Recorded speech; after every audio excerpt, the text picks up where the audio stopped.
একজন ডিভোর্সি মেয়ের চিঠি উনি ঠিক এভাবে লিখেছেন জানি না কেন লিখতেছি, তবে এই কারণে লিখতেছি যেন আমার মতো ভুল আর দ্বিতীয় কেউ না করে। আমার বয়স 19 বছর। আজ থেকে 2 বছর আগে আমার বিয়ে হয়। আমার একটি ছেলেও আছে, ওর বয়স 1 বছর। আমার স্বামীর চরিত্রের দিক দিয়ে কোনো রকম প্রবলেম ছিল না, তবে ওর একটা প্রবলেম ছিল, ওর একটু রাগ বেশি ছিল।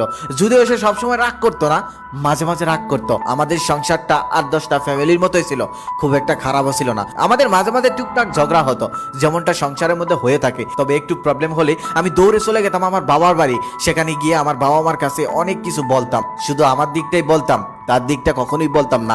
আমার দিকটা শুনে আমার বাবা মা আরো রেগে যেত। আমার বাবা মা ওকে ফোন দিয়ে কত যে গালাগালি করেছে তার কোনো হিসেব নেই। আমার ছোট বোন যে ওকে ফোন দিয়ে কত অপমান করেছে তার বলার মতো না। আমি কখনোই ওর কাছে নত হতাম না। আমি সবসময় চাইতাম ও আমার কাছে নত হবে, ও এসে আমাকে হাতে পায়ে ধরে নিয়ে যাবে। এমনটাই হতো। ও কয়েকদিন পরে এসে আমাকে অনেক বুঝিয়ে শুনিয়ে নিয়ে যেত। একদিন আমাদের মধ্যে ছোট্ট একটা বিষয় নিয়ে ঝগড়া হয়। কথা কাটাকাটির মধ্যে ও একটা আমাকে থাপ্পড় দেয়।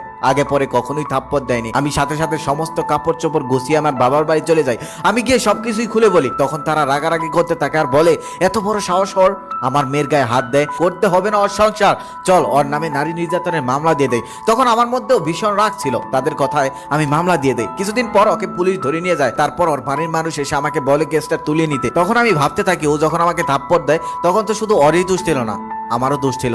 আরও থাপ্পড় দেওয়ার পর অনেক হাতে পায়ে ধরেছিল, ক্ষমাও চেয়েছিল, কিন্তু আমি শুনিনি, চলে এসেছি। তারপর অনেক কিছু ভেবে আমি কেসটা তুলে নিই। কেসটা তুলে নেওয়ার পর পারিবারিকভাবে সালিশ হয়। সালিশের মধ্যে সমস্ত দোষ ওকেই দেওয়া হয়। তারপর সালিশের মাধ্যমে আমাদেরকে মিল করিয়ে দেওয়া হয়। আমি আবার চলে যাই তার বাড়ি। এভাবে চলছিল আমাদের সংসার।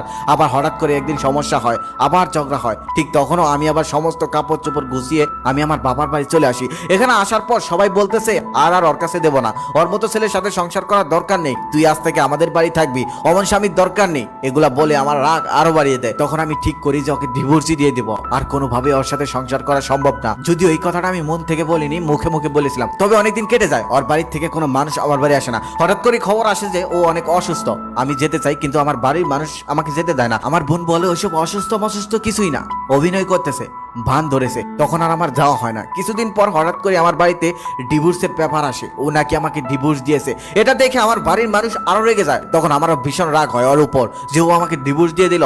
তারপর আমি ঠিক করি যে কাবিন আর খরচের টাকা আমি অনেক বাড়িয়ে দেবো, যা ওর পক্ষে দেওয়া সম্ভব না। আমি বাড়িয়ে দেই, কিন্তু তারপরে ওরা মেনে নেয়, ওরা আমাকে ডিভোর্স দিয়ে দেয়। তার কিছুদিন পর ও একটি বিয়ে করে। সেই সংসারে নাকি ও ভালোই আছে, সুখে আছে, ভালো থাকারই কথা। ওর মতো একটা ছেলে এত সহজে পাওয়া যায় না। আমি তখন বুঝিনি, আমি শুধু আমার দিকটাই বুঝতাম, আমার জিতটা নিয়ে ধরে বসে থাকতাম, কিন্তু ওর দিকটা আমি কখনোই বুঝতে চাইতাম না। আমি একটা মেয়ে হয়ে সবসময় ওর কাছে জিততে চাইতাম, আমি কখনোই ওর কাছে হারতে চাইতাম না। আমি বুঝতাম না ও একটা ছেলে, আমি একজন মেয়ে। আমি ভুল করেছি, ভীষণ ভুল করেছি। তবে আমার পরিবার যদি আমাকে সংসার করা শিখাতো, আমাকে যদি বাস্তবটা বোঝাতো, আমাকে যদি রাগিয়ে না দিত, শুধু আমার দিকটা না শুনে যদি তার দিকটাও একটু বোঝার চেষ্টা করতো, তাহলে হয়তো আমার সংসারটা এমন হতো না, তাহলে হয়তো আমার জীবনটা এমন হতো না।